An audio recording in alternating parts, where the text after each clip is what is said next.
কথাটি সেই সময়ের যখন কোনো এক শহরে এক অত্যন্ত ধনী সদাগর বাস করতেন, যিনি শেঠ শামস তাবরিজ নামে বিখ্যাত ছিলেন।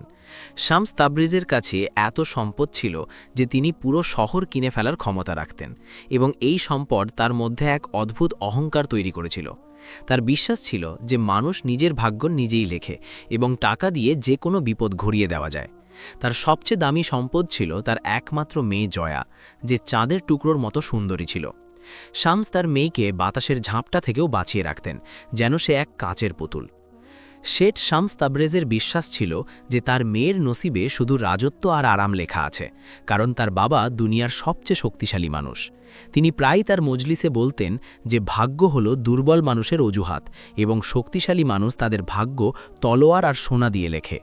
তিনি জয়ার জন্য বড় বড় রাজপুত্রদের কথা ভেবে রেখেছিলেন এবং ঠিক করে ফেলেছিলেন যে তার মেয়ে দুনিয়ার সবচেয়ে ধনী ও ভাগ্যবতী নারী হবে। কিন্তু তিনি ভুলে গিয়েছিলেন যে মানুষ চেষ্টা করে, কিন্তু খোদা ভাগ্য লেখেন, আর যা আসমানে লেখা হয়ে গেছে তা জমিনের কোনো শক্তি মুছতে পারে না। একদিনের কথা, যখন শামস তাবরিজ তার হাবেলির দরজায় দাঁড়িয়ে তার ব্যবসার হিসাব নিচ্ছিলেন, তখনই সেখানে এক বৃদ্ধ দরবেশ এলেন। দরবেশ শামসকে দেখলেন এবং হালকা হাসলেন, কিন্তু ভিক্ষা হিসেবে কিছু চাইলেন না। শামসের কাছে তার এই নীরবতা খটকা লাগল, এবং তিনি অহংকারের সাথে বললেন, হে বৃদ্ধ, যদি কিছু চাও তো চেয়ে নাও, কারণ আমার দরজা থেকে কেউ খালি হাতে যায় না। দরবেশ মাথা নাড়ালেন এবং বললেন, আমার তোমার সোনা চাই না, শুধু তোমার চোখে আমি এক ভয় দেখতে পাচ্ছি। শামস তাবরেজের রাগ বেড়ে গেল এবং তিনি বললেন, আমি এই শহরের সবচেয়ে ধনী মানুষ, আমার কোনো কিছুর ভয় নেই। দরবেশ তার চোখের দিকে তাকিয়ে এমন এক কথা বললেন যা শামসের পায়ের নিচ থেকে মাটি সরিয়ে দিল। দরবেশ বললেন, তুমি তোমার মেয়ে জয়াকে যতই সোনার খাঁচায় বন্দি করে রাখো না কেন, কিন্তু ভাগ্য তার ফয়সালা করে দিয়েছে। তার বিয়ে কোনো রাজপুত্র বা ধনী সদাগরের সাথে হবে না, বরং এই শহরের সবচেয়ে গরিব আর সাধারণ এক কাঠুরের সাথে হবে। এই কথা শুনতেই সেখানে দাঁড়িয়ে থাকা সব চাকর ও প্রহরীদের হুঁশ উড়ে গেল, কারণ এই কথা কোনো ঝড়ের চেয়ে কম ছিল না।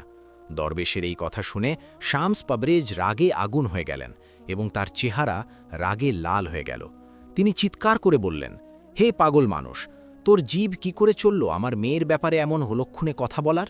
আমি সেই কাঠুরেরা নাম ও নিশান মুছে দেব এবং ভাগ্যকেও মাথা নত করাব। কিন্তু দরবেশ একদম চুপচাপ দাঁড়িয়ে রইলেন এবং ধীর গলায় বললেন, তুমি চাইলে আসমান পর্যন্ত দেওয়াল তুলে দাও, কিন্তু যা লেখা আছে তা হয়েই থাকবে। সেই কাঠুরেরা নাম ইউসুফ, এবং সেই তোমার মেয়ের ভাগ্য, তা তুমি আজ মানো বা কাল। শামস তাবরেজ তার প্রহরীদের হুকুম দিলেন যে এই বেয়াদব দরবেশকে ধাক্কা দিয়ে এখান থেকে বের করে দেওয়া হোক। সিপাহীরা এগিয়ে এলো, কিন্তু দরবেশ নিজেই হাসতে হাসতে পেছনে ঘুরলেন এবং ভিড়ের মধ্যে হারিয়ে গেলেন। দরবেশ তো চলে গেলেন, কিন্তু তার শব্দগুলো শামসের কানে গলানো সীসার মতো বাজছিল। তিনি ভাবলেন, সত্যিই কি আমার মেয়ে, যে রেশমের বিছানায় ঘুমা, সে ধুলো আর মাটিতে থাকা এক গরিবের বউ হবে? এই চিন্তাটাই তার জন্য মৃত্যুর চেয়েও খারাপ ছিল। রাত হয়ে এলো এবং পুরো হাবেলি শান্ত ছিল, কিন্তু শামস তাবরেজের চোখ থেকে ঘুম উধাও হয়ে গিয়েছিল। তিনি বারবার পাশ ফিরছিলেন এবং সেই দরবেশের ভয়ঙ্কর ভবিষ্যৎবাণী তাকে শান্তিতে থাকতে দিচ্ছিল না। অবশেষে তিনি উঠলেন এবং পা টিপে টিপে তার মেয়ে জয়ার ঘরে গেলেন। জয়া শান্তিতে ঘুমাচ্ছিল, একদম জানত না যে তার বাবার মনে কেমন ঝড় চলছে। শামস তার মেয়ের মাসুম চেহারা দেখলেন এবং কসম খেলেন যে তিনি ভাগ্যের সাথে লড়াই করবেন। তিনি সিদ্ধান্ত নিলেন যে তিনি জয়াকে দুনিয়ার নজর থেকে এতটাই দূরে করে দেবেন যেখানে কোনো পাখিও ডানা ঝাপটাতে পারবে না। সকাল হতেই শামস তাবরেজ শহরের সবচেয়ে সেরা কারিগর আর মজুরদের ডাকলেন। তিনি শহরের মাঝখানে এক নির্জন আর বিরান দ্বীপের মতো জায়গা বেছে নিলেন, যার চারপাশ দিয়ে পানি দিয়ে ঘেরা ছিল। তিনি হুকুম দিলেন যে সেখানে এমন এক উঁচু ইমারত তৈরি করা হোক যাতে না কোনো দরজা থাকে আর না সিঁড়ি, শুধু একটি উঁচু জানালা থাকে যেখান দিয়ে আলো আসতে পারে। তার পরিকল্পনা ছিল যে তিনি জয়াকে সেই উঁচু মিনারে বন্দি করে দেবেন এবং খাবার ও পানি দড়ির মাধ্যমে উপরে পাঠানো হবে। এভাবে না কোনো মানুষ সেখানে আসতে পারবে, আর না সেই মনহুস কাঠুরে ইউসুফ সেখানে পৌঁছতে পারবে। দেয়াল উঠতে লাগল এবং দেখতে দেখতে এক আলিশান কিন্তু ভীতিজনক কেল্লা তৈরি হয়ে গেল। যখন ইমারত তৈরি হয়ে গেল, তখন শামস তাবরিজ তার মেয়ে জয়াকে খুব আদর করে বোঝালেন যে এই সব তার সুরক্ষার জন্য। জয়া, যে তার বাবার সব কথা মানত, বিনা প্রশ্নেই সেই উঁচু মিনারে থাকার জন্য রাজি হয়ে গেল। তাকে সেখানে পৌঁছে দেওয়া হলো এবং তারপর নিচের সব রাস্তা বন্ধ করে দেওয়া হলো। এখন জয়া মাটি থেকে 100 হাত উপরে ছিল যেখানে শুধু বাতাস আর মেঘ তার সঙ্গী ছিল। শামস রোজ নিচে আসতেন, দড়ি দিয়ে খাবার আর দরকারি জিনিস উপরে পাঠাতেন এবং নিজের মেয়ের আওয়াজ শুনে শান্তি পেতেন যে সে একদম নিরাপদে আছে। সময় কাটতে লাগল এবং ঋতু বদলাতে লাগল। শামস তাবরেজ এখন স্বস্তির নিঃশ্বাস ফেলছিলেন। তিনি শহরে খোঁজ নিয়েছিলেন যে ইউসুফ নামে কোনো কাঠুরে আছে কিনা, কিন্তু তিনি কোনো বিশেষ তথ্য পাননি। এই বিষয়টি তার অহংকার আরও বাড়িয়ে দিল। তিনি ভাবতে লাগলেন যে তিনি সেই দরবেশকে ভুল প্রমাণ করেছেন এবং নিজের মেয়ের ভাগ্য বদলে দিয়েছেন। তিনি রোজ সেই মিনার দেখতেন আর হাসতেন যে দেখো কিভাবে টাকা আর শক্তি ভাগ্যকে হারিয়ে দিল। কিন্তু সেই বোকা জানত না যে যে জিনিস থেকে আমরা পালাই, ভাগ্য আমাদের ঘুরিয়ে ফিরিয়ে সেখানেই নিয়ে আসে। একদিনের কথা, যখন সেই শহরে খুব জোর ঝড় এলো, আকাশ কালো হয়ে গেল এবং বাতাস চিৎকার করতে লাগল। সেই সময় শহরের অন্যদিকে এক যুবক ছেলে, যার নাম ইউসুফ ছিল, জঙ্গল থেকে কাঠ কেটে ফিরছিল। ঝড় এত তীব্র ছিল যে সে নিজের পথ হারিয়ে ফেলল এবং বাতাসের তোড়ে উড়তে উড়তে সেই বিরান এলাকার দিকে চলে এলো যেখানে শামসের তৈরি করা সেই উঁচু মিনার দাঁড়িয়েছিল। ইউসুফ ক্লান্ত এবং ক্ষুধার্ত ছিল, তার মাথা গোজার জন্য জায়গা দরকার ছিল। আর ভাগ্যের খেলা দেখুন, অন্ধকারে ঘুরতে ঘুরতে সে ঠিক সেই মিনারের নিচে এসে পড়ল যেখানে জয়া বন্দী ছিল। রাতের নিস্তব্ধতা বাতাসের চিৎকারে ভেঙে যাচ্ছিল এবং বৃষ্টির ফোঁটা খঞ্জরের মতো ঝরছিল। সে তার পুরো শক্তি জড়ো করল এবং ওপরের দিকে তাকিয়ে চিৎকার করল, হে খোদার বান্দা, যদি কেউ ওপরে থাকো তবে এই গরিব মুসাফিরের সাহায্য করো। মিনারের ভেতরে জয়া ঝড়ের ভয়ানক শব্দে ভয় পেয়ে নিজের বিছানায় বসেছিল। সে আজ পর্যন্ত এমন ভয়াবহ রাত দেখেনি। হঠাৎ সে বাতাসের শব্দের মাঝে কোনো মানুষের ডাক শুনতে পেল।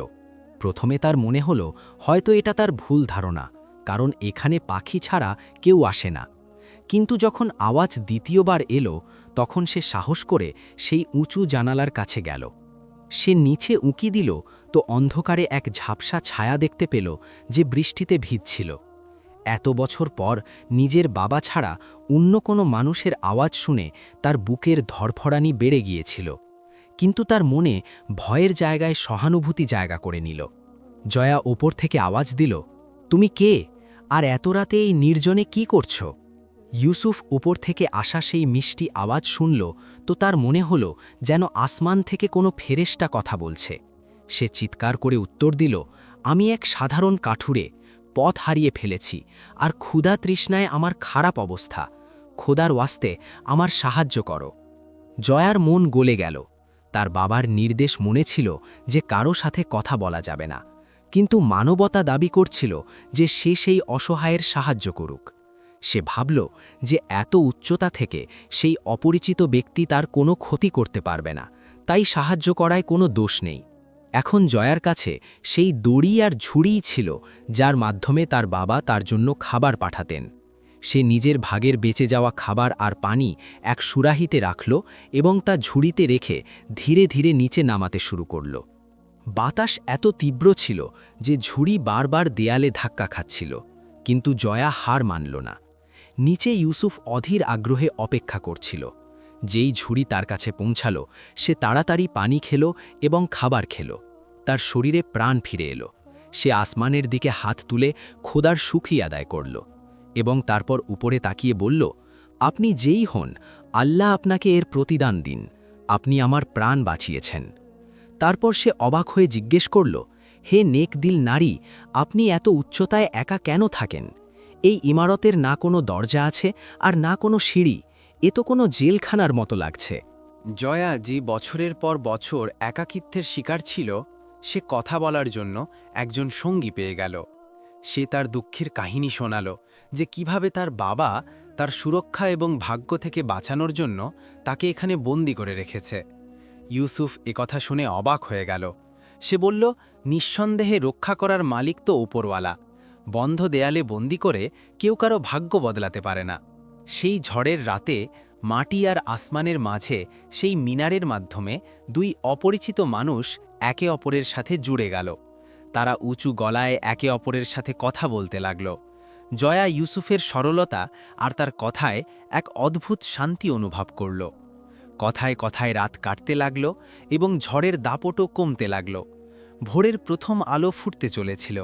ইউসুফ জানত যে যদি আলো হয়ে যায় আর কেউ তাকে এখানে দেখে ফেলে তবে তার রক্ষা নেই।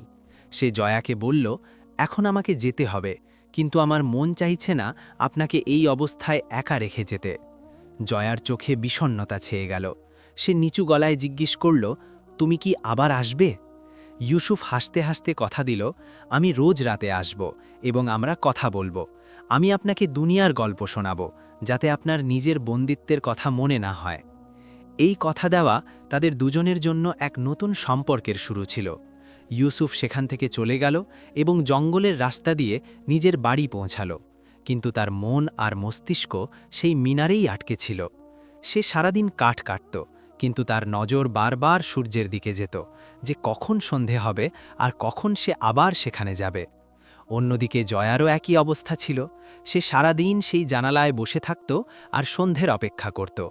যে মেয়েটি কখনো নিজের বাবার আসার অপেক্ষা করত, এখন সে এক অপরিচিত কাঠুরের পথ চেয়ে বসে থাকত। এটা ভালোবাসার শুরু ছিল না, বরং এটা ছিল দুটি নিঃসঙ্গ আত্মার মিলন, যা ভাগ্য আগে থেকেই লিখে রেখেছিল। সন্ধে হতেই ইউসুফ লুকিয়ে লুকিয়ে সেই মিনারের নিচে পৌঁছে যেত। জয়া নিজের দড়ি নিচে নামাত, ইউসুফ তাতে জঙ্গলের তাজা ফল আর ফুল রেখে দিত, এবং জয়া তার জন্য শাহী খাবার পাঠিয়ে দিত। তারা দুজন ঘন্টার পর ঘন্টা কথা বলত। ইউসুফের কথা তার জন্য স্বাধীনতার জানালা হয়ে গিয়েছিল। ধীরে ধীরে তাদের মধ্যে এমন এক গভীর সম্পর্ক তৈরি হয়ে গেল যার কোনো নাম ছিল না। তারা একে অপরকে না দেখেই শুধু আওয়াজ আর অনুভূতির মাধ্যমে একে অপরের খুব কাছে চলে এসেছিল। কয়েক সপ্তাহ কেটে গেল। এক রাতে চাঁদের আলো ফুটেছিল। ইউসুফ নিজ থেকে জিজ্ঞেস করল, এতদিন হয়ে গেল কিন্তু আমি এখনো আপনার নাম জানলাম না। জয়া হাসল এবং বলল, আমার নাম জয়া, আর আপনার? ইউসুফ গর্বের সাথে বলল, আমার নাম ইউসুফ। যেই এই নাম বাতাসে ভাসল, জয়া তো কিছু অনুভব করল না, কারণ সে সেই ভবিষ্যৎবাণীর ব্যাপারে জানত না। ওদিকে শহরে এক অদ্ভুত ঘটনা ঘটল। শামস তাবরেজকে কোনো গুপ্তচর খবর দিল যে জঙ্গলের কিনারে সেই নির্জন দ্বীপের কাছে রাতে কোনো ছায়াকে দেখা গেছে। শামসের কপালে চিন্তার ভাঁজ পড়ল। তার সন্দেহ আবার জেগে উঠল। তিনি ভাবলেন, কোথাও কোনো খাজানা চোর তো সেখানে ঘুরছে না, বা অন্য কোনো রহস্য আছে।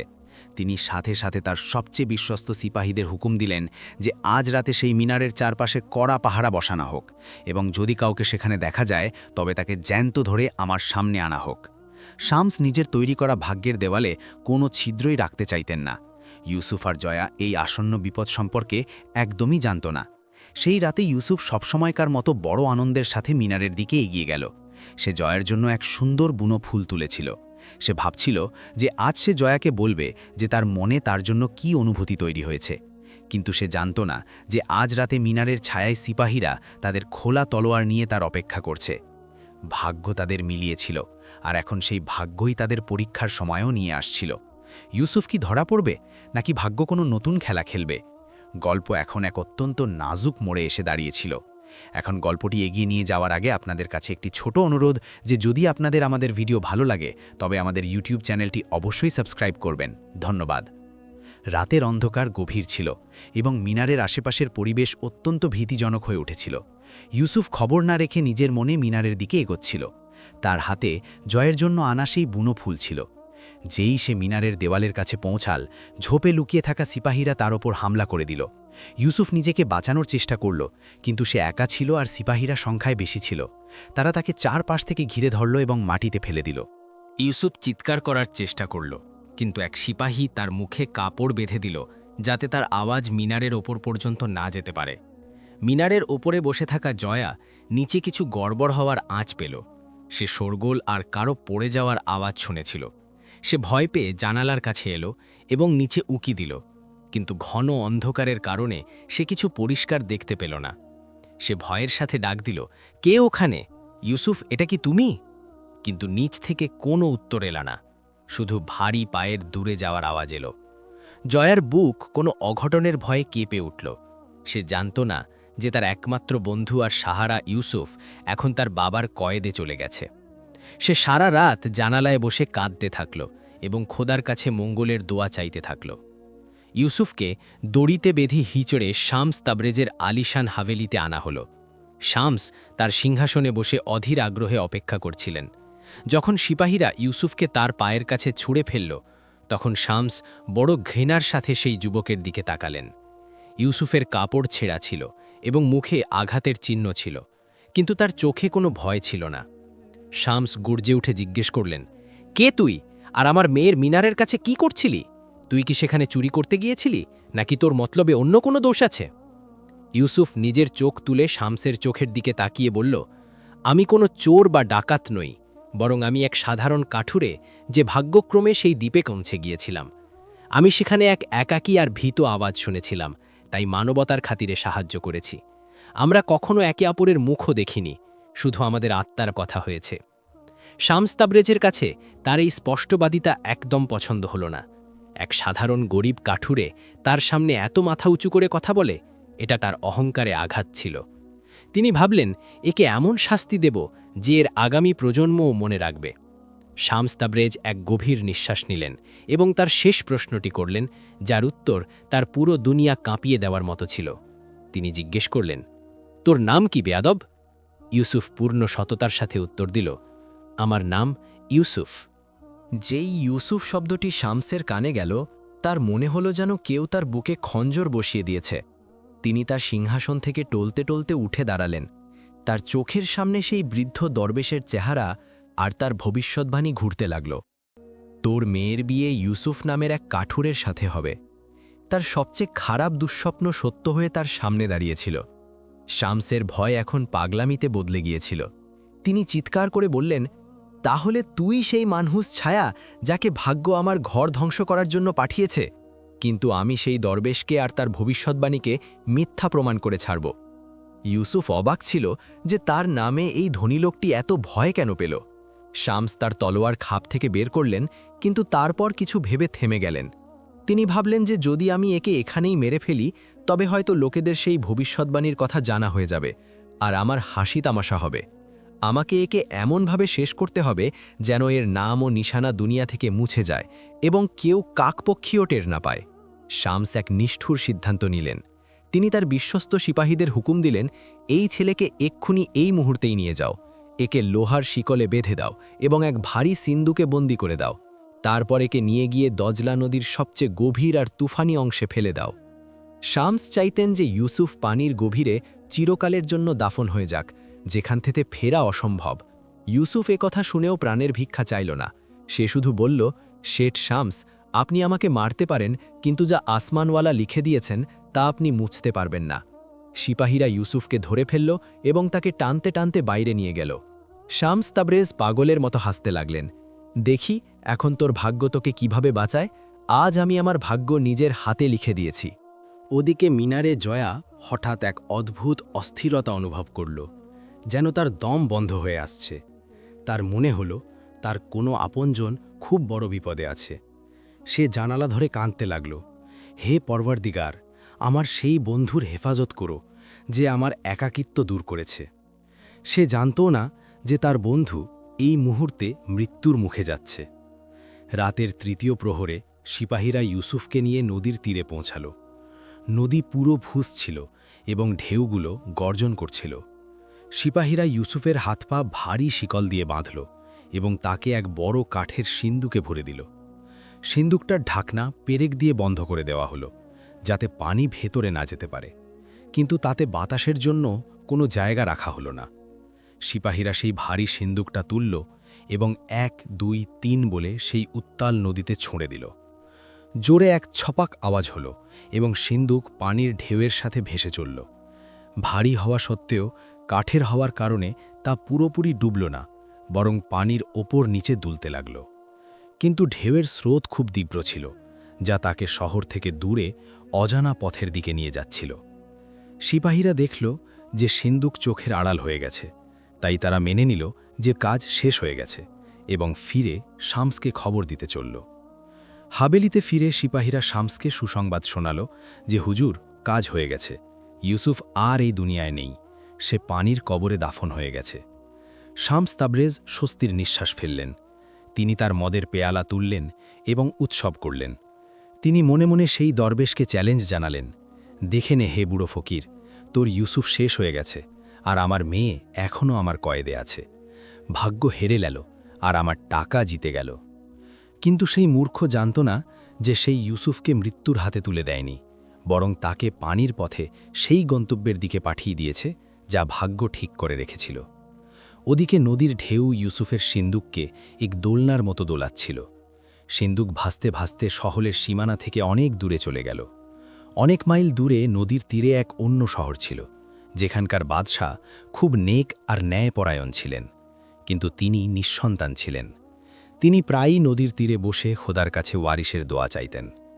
আজও তিনি ফজরের নামাজের পর নদীর তীরে হাঁটছিলেন যে হঠাৎ তার নজর পানিতে ভাসতে থাকা এক অদ্ভুত সিন্দুকের ওপর পড়ল। তিনি তার সৈন্যদের ইশারা করলেন, যাও দেখো ওই সিন্দুকে কি আছে, হয়তো খোদা আমার দোয়া শুনে নিয়েছেন।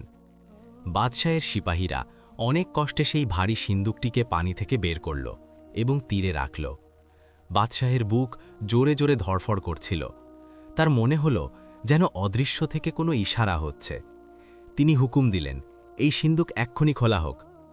যেই পেরেকগুলো তোলা হলো এবং ঢাকনা সরানো হলো, সেখানে উপস্থিত সবাই অবাক হয়ে গেল।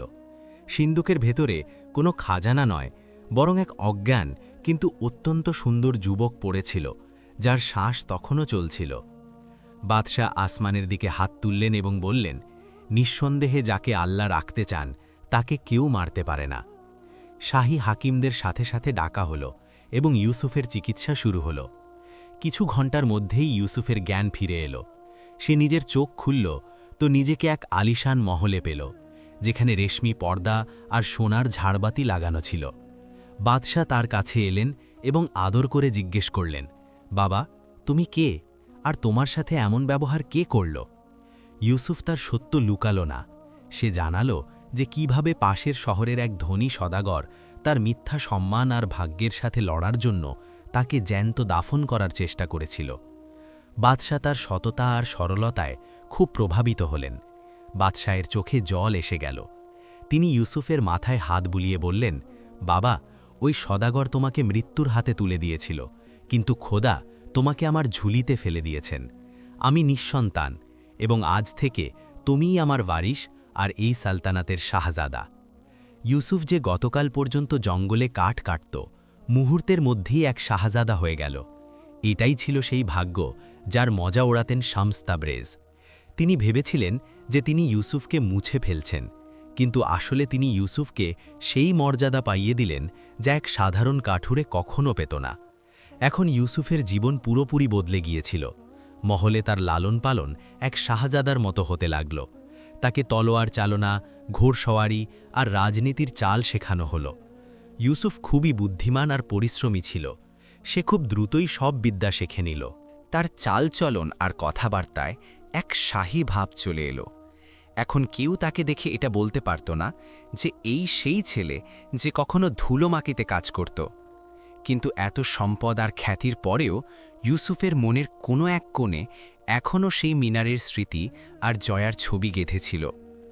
সময় নিজের গতিতে চলে গেল, অনেক বছর কেটে গেল। সেই বৃদ্ধ বাদশাহ যিনি ইউসুফকে আপন করেছিলেন, তিনি ইন্তেকাল করলেন। তার মৃত্যুর পর পুরো শহর ইউসুফকে তাদের নতুন সুলতান বেছে নিল। এখন ইউসুফ সিংহাসনে বসা ছিল, মাথায় তাজ আর হাতে শাসনের ক্ষমতা ছিল। সে এক খুবই ন্যায়পরায়ণ আর দয়ালু বাদশাহ হিসেবে প্রমাণিত হল। তার খ্যাতি দূর দূর পর্যন্ত ছড়িয়ে পড়তে লাগল। লোকে বলতো যে এমন বাদশাহ শতাব্দীতে একবার জন্মায় যে গরিবের কষ্ট বোঝে। কিন্তু সুলতান হবার পরেও ইউসুফ প্রায়ই একান্তে প্রতিবেশী শহরের দিকে তাকাত আর ভাবত, জয়া কি এখনও আমার অপেক্ষা করছে? অন্যদিকে সেই শহরে শামস তাবরিজ এখনও তার সেই একই অহংকারে বাস করছিলেন। তার পাকা বিশ্বাস ছিল যে ইউসুফ মারা গেছে এবং তার মেয়ে নিরাপদ আছে। যদিও তার সম্পদে এখন আর সেই বরকত ছিল না যা আগে ছিল, এবং তিনিও বুড়ো হয়ে গিয়েছিলেন, কিন্তু তার লোভ বেড়ে গিয়েছিল। তিনি শুনলেন যে প্রতিবেশী দেশে এক নতুন আর খুব শক্তিশালী সুলতান সিংহাসনে বসেছেন, যার কাছে অঢেল সম্পদ আছে। শামস ভাবলেন যে যদি তিনি তার মেয়ের বিয়ে সেই নতুন সুলতানের সাথে করিয়ে দেন, তবে তার শক্তি আর সম্পদ দ্বিগুণ হয়ে যাবে। তিনি জানতেন না যে তিনি নিজেরই ধ্বংসকে দাওয়াত দেওয়ার কথা ভাবছেন। শামস তাবরিজ এক ধূর্ত পরিকল্পনা করলেন। তিনি ভাবলেন যে তিনি নিজে সেই নতুন সুলতানের সাথে দেখা করতে যাবেন এবং তাকে নিজের শহরে আসার দাওয়াত দেবেন। যদি সুলতান রাজি হন তবে তিনি তার মেয়ের বিয়ের প্রস্তাব তার সামনে রাখবেন। শামস ভাবলেন যে এবার তিনি তার মেয়ের বিয়ে কোনো কাঠুরের সাথে নয়, বরং এক বাদশার সাথে করিয়ে সেই দরবেশের ভবিষ্যৎবাণীকে চিরকালের জন্য ভুল প্রমাণ করে দেবেন। এটা তার সবচেয়ে বড় ভুল ধারণা ছিল। ভাগ্য তার জালকে তারই গলার ফাঁস বানাচ্ছিল। শামস দামি উপহার তৈরি করালেন এবং নিজের কাফেলার সাথে সেই প্রতিবেশী দেশের দিকে রওনা হয়ে গেলেন, যেখানকার রাজা এখন ইউসুফ ছিলেন। যখন শামস তাবরিজ ইউসুফের দরবারে পৌঁছালেন তখন তিনি মাথা নিচু করে সালাম করলেন। ইউসুফ সিংহাসনে বসা ছিল, কিন্তু সে তার মুখে এক নেকাব পরে রেখেছিল, যা ওখানকার শাহী প্রথার অংশ হয়ে গিয়েছিল। শামস ইউসুফকে চিনতে পারলেন না। তিনি সুলতানের প্রশংসার বন্যা বইয়ে দিলেন এবং বললেন, হুজুর, আমি প্রতিবেশী শহরের সবচেয়ে বড় সদাগর এবং আপনার সম্মানে কিছু উপহার এনেছি। আমার ইচ্ছা যে আপনি আমাদের গরিবখানায় তাশরিফ আনুন। আমার শহরের মাটি আপনার পায়ের ধুলোয় পবিত্র হয়ে যাবে। ইউসুফ সেই বুড়ো জালিমকে সাথে সাথেই চিনে ফেলল, যে তাকে মারার চেষ্টা করেছিল। ইউসুফের ভেতরে রাগ তো অনেক ছিল, কিন্তু সে ধৈর্যের সাথে কাজ নিল। সে নিজের গলার আওয়াজ ভারী করে বলল, হে সদাগর, আমরা আপনার শহরের অনেক প্রশংসা শুনেছি। আমরা তোমার দাওয়াত কবুল করলাম। এ কথা শুনে শামসের খুশির সীমা রইল না। ইউসুফ আরও বলল, কিন্তু আমাদের এক শর্ত আছে। যখন আমরা আপনার শহরে আসব তখন আমাদের লস্কর শহরের বাইরে নয়, বরং সেই বিশেষ দ্বীপের কাছে তাঁবু গাড়বে, যেখানে সেই উঁচু মিনার তৈরি আছে। এ কথা শুনতেই শামসের ঘাম ছুটে গেল। তিনি ঘাবড়ে গেলেন যে সুলতান সেই বিরান জায়গা আর মিনার সম্পর্কে কিভাবে জানলেন, কিন্তু সুলতানের সামনে না বলার সাহস তার ছিল না। তারপর শামস ভয়ে ভয়ে রাজি হয়ে গেলেন, এই ভেবে যে হয়তো এটা নিছকই কাকতালীয়। তিনি ফিরে নিজের শহরে এলেন এবং পুরো শহর সাজানোর হুকুম দিলেন। তিনি জয়ার কাছে গিয়ে বললেন, মেয়ে, খুশি হয়ে যা, তোর ভাগ্য খুলতে চলেছে। এক মহান সুলতান তোকে দেখতে আসছেন। আজ পর্যন্ত আমি তোকে দুনিয়া থেকে লুকিয়ে রেখেছি, কিন্তু এবার তুই এক রানী হয়ে রাজ করবি। জয়া চুপ রইল। তার চোখে কোনো উজ্জ্বল্য ছিল না। তার জন্যে সুলতান হোক বা ফকির সব সমান ছিল, কারণ তার মন তো সেই কাঠুরেরা সাথে চলে গিয়েছিল, যাকে সে মৃত ভাবত। নির্ধারিত দিনে সুলতান ইউসুফ তার ভারী লস্কর নিয়ে শহরে পৌঁছালেন। হাতি, ঘোড়া আর পালকির এক লম্বা কাফেলা শহরে প্রবেশ করল। মানুষ সুলতানের শান ও শৌকত দেখে অবাক হয়ে গেল। শামস তাবরেজ এগিয়ে গিয়ে সুলতানকে অভ্যর্থনা জানালেন।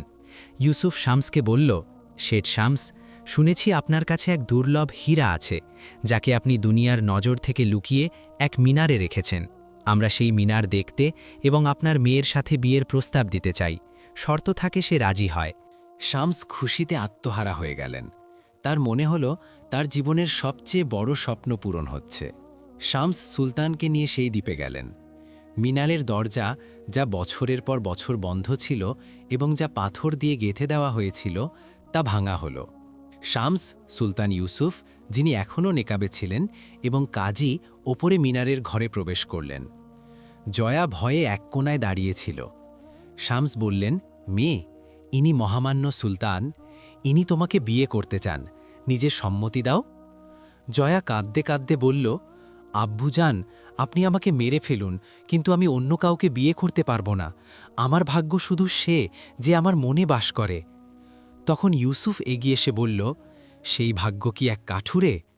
সুলতানের মুখে এই প্রশ্ন শুনতেই জয়ার শরীরে যেন বিদ্যুৎ খেলে গেল। এই আওয়াজ, এই ভঙ্গি, এ তো সেই ছিল যে তার নিঃসঙ্গ রাতের সাথী ছিল। জয়া ছট করে নিজের নজর ওপরে তুলল। সেই মুহূর্তেই সুলতানটার মুখ থেকে শাহী নেকাব সরিয়ে দিলেন। নেকাব সরতেই ঘরে পিনপতন নিস্তব্ধতা নেমে এলো। সামনে কোনো অপরিচিত বাদশা নয়, বরং সেই ইউসুফ দাঁড়িয়েছিল যার স্মৃতিতে জয়া প্রতিটা মুহূর্ত কাঁদত। শামস তাবরেজের চোখ ছানা বড়া হয়ে গেল। তার মনে হলো যেন তিনি কোনো ভূত দেখে ফেলেছেন। তার পানের নিচ থেকে মাটি সরে গেল এবং তিনি টলটে টলটে দেওয়ালের সাহারা নিয়ে দাঁড়িয়ে রইলেন। ইউসুফ শামসের চোখের দিকে তাকিয়ে এক গভীর ও গম্ভীর হাসির সাথে বলল, শেঠ শামস তাবরেজ, আপনি আপনার সম্পদ দিয়ে জামিন কিনতে পারতেন, কিন্তু আসমানের ফায়সালা নয়। আপনি যেই নদীতে মৃত্যুর জন্য ফেলেছিলেন, সেই নদী আমাকে সিংহাসন পর্যন্ত পৌঁছে দিয়েছে। আপনি যেই কাঠুরেকে মুছে ফেলতে চেয়েছিলেন, খোদা তাকে সুলতান বানিয়ে দিয়েছেন। দেখুন, আজ আমি আপনার সামনে দাঁড়িয়ে আছি, এক কাঠুরেও আবার এক সুলতানও। শামসের পুরো শরীর কাঁপছিল। তার অহংকার, তার দম্ভ সব সেই মুহূর্তে চুরমার হয়ে গেল। তার সেই দরবেশের শব্দ মনে আসছিল, ভাগ্যের লিখন মোছা যায় না। শামস তাবরিজ হাঁটুর ওপর ভর দিয়ে মাটিতে বসে পড়লেন। তার চোখ দিয়ে অনুতাপের অশ্রু বইতে লাগল।